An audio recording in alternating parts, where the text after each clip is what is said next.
বাংলাদেশের যে জাতীয় নিরাপত্তা, সেই নিরাপত্তাকে রক্ষা করার ব্যাপারে বাংলাদেশের জনগণ ঐক্যবদ্ধ আছে, এই ব্যাপারে আমরা একমত। এখানে যে বলা হয়েছে যে অনেকেই বলতে চেষ্টা করেছেন যে জনগণের মধ্যে আপনার কিছুটা বিভেদ আছে, বিভাজন আছে, সেটা জনগণের মধ্যে নেই। আমার মনে হয় রাজনৈতিক দলগুলোর মধ্যে তাদের মত ও পথ নিয়ে কিছুটা মত পার্থক্য থাকতেই পারে, যেটাই স্বাভাবিক। বাংলাদেশের মানুষ সব সময় কিন্তু আপনার ঐক্যবদ্ধ থেকেছে প্রয়োজনের সময়। প্রতিটি ক্রান্তিকালে, প্রতিটি সংকটে বাংলাদেশের মানুষ ঐক্যবদ্ধ হয়ে তারা বাংলাদেশের নিরাপত্তা রক্ষা করেছে, বাংলাদেশকে রক্ষা করেছে। আপনারা সেই তিতুমিরের সময় থেকে শুরু করেন, 1924 পর্যন্ত আসেন, প্রতিটি সময় বাংলাদেশের মানুষ রুখে দাঁড়িয়েছে, ঐক্যবদ্ধ হয়ে দাঁড়িয়েছে তাদের প্রত্যেকটি জাতীয় স্বার্থ রক্ষা করার জন্য। 52 ভাষা আন্দোলন বলেন, 69-এর গণ অভ্যুত্থান বলেন, 70-এর নির্বাচন বলেন, 71-এর মুক্তিযুদ্ধ বলেন, সর্বক্ষেত্রে মানুষ এক হয়ে লড়াই করেছে তাদের নিজের জাতীয় স্বার্থ রক্ষা করার জন্য। সুতরাং আমি এটাকে মনে করি যে এটা আমাদের কাছে ঠিক একটা বড় সমস্যা বলে আমি মনে করি না। বাংলাদেশের মানুষ ঐতিহাসিকভাবে তারা ঐক্যবদ্ধ থাকে তাদের প্রয়োজনের সময়। মূল ব্যাপারটা হচ্ছে যে আসলে জনগণকে আপনাকে ক্ষমতায়িত করতে হবে, জনগণের সার্বভৌমত্বকে নিশ্চিত করতে হবে। যদি আমরা সেটা করতে পারি তাহলে আমাদের জাতীয় নিরাপত্তাও নিশ্চিত হবে, আমাদের অন্যান্য বিষয়গুলো অত্যন্ত সহজ হয়ে আসবে। আমরা গণতন্ত্রই চর্চা করতে পারিনি ঠিক মতো।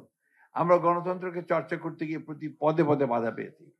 সেই জায়গায় আজকে আমাদেরকে একমত হতে হবে। আমার ধারণা যে আমরা সবাই এই ব্যাপারে একমত হয়েছি, এবং অনেকে নেতিবাচক কথা বলছেন, আমি কিন্তু খুব ইতিবাচক দেখতে পাচ্ছি সামনে। বাংলাদেশের মানুষ তর্ক করছে, বিতর্ক করছে, আলোচনা করছে, এবং তার মধ্য দিয়ে কিন্তু তারা একটা জায়গায় এসে পৌঁছচ্ছে।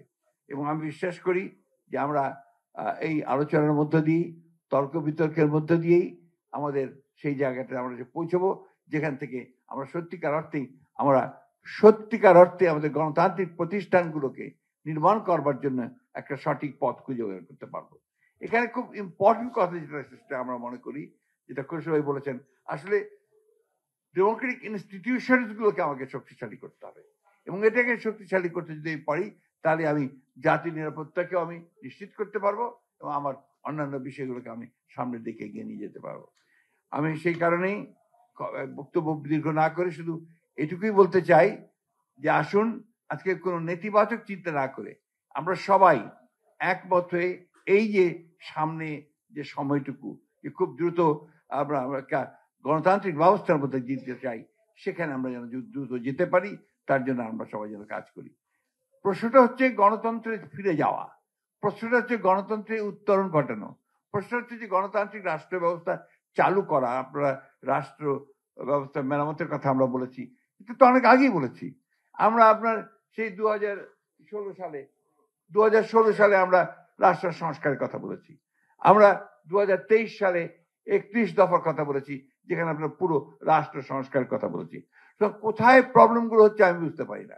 আমার কাছে মনে হয় যে আমাদের চিন্তা ভাবনার মধ্যে এই জায়গাটাতে আমাদের এক হওয়া দরকার, যে আমরা সবাই এক হয়ে আমাদের রাজনৈতিক দল, যেহেতু আমরা গণতন্ত্রে বিশ্বাস করি, আমাদের তো বিভিন্ন মত থাকবেই, সেই মতগুলোকে আমরা এক জায়গায় নিয়ে এসে আমরা অন্তত এক জায়গায় আসি, যে আমরা গণতন্ত্রে ফিরে যাব, একটা জনগণের ক্ষমতায়ন করব, জনগণের ক্ষমতা জনগণকে ফিরিয়ে দেব, সে তার তার ভোট প্রদানের মধ্য দিয়ে তার সেই মতকে প্রতিষ্ঠিত করবে, এবং সত্যিকার অর্থেই একটা গণতান্ত্রিক রাষ্ট্র ব্যবস্থা প্রতিষ্ঠা করবে।